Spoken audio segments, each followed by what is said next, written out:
Hello everyone, thank you for coming to my presentation where today we will be talking about the Columbia River basalts. My name is Jasmine Gonzalez and I will be teaching you guys how they came to be and how they influence vegetation.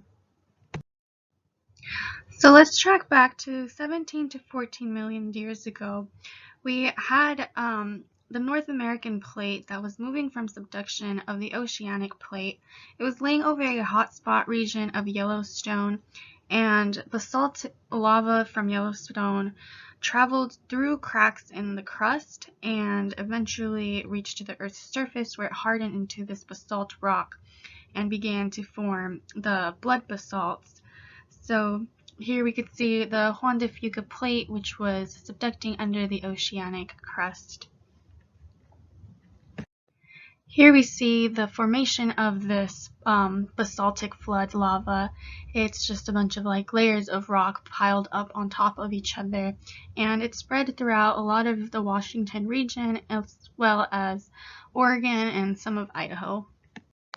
So a big event that actually makes what the Columbia River basalts are today was the Missoula flood, which was a result of a ice age that happened about 11,000 years ago, where ice began melting and resulted in huge floods that scattered across Washington. These floods would reach almost 60 miles per hour. Waves of water, and they would just wipe out everything in their way. This included any animals, live organic matter such as trees, and just a bunch of rock in general.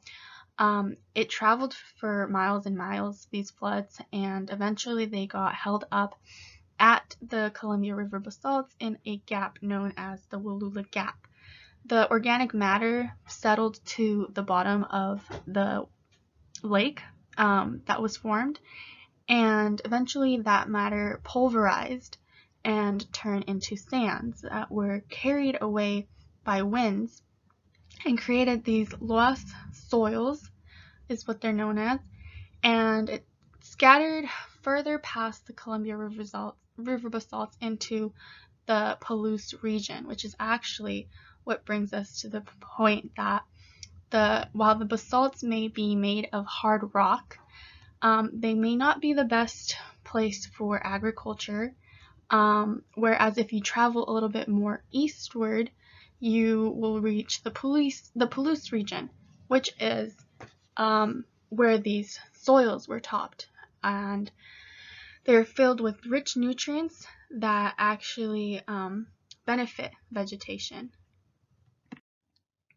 Some areas of the Palouse are filled about with 40 feet, topped with about 40 feet of loess soils, and they're just sitting on top of this basalt rock. So while the basalt rock may not necessarily be good for vegetation, when there is loess soils piled on top, it is actually very beneficial because the layer retains most of the water that travels through it, and it leaves a layer of nutrients sitting on top of it.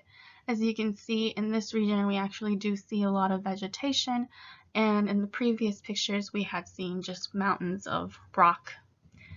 So that's what makes this a really good place for farming and vegetation.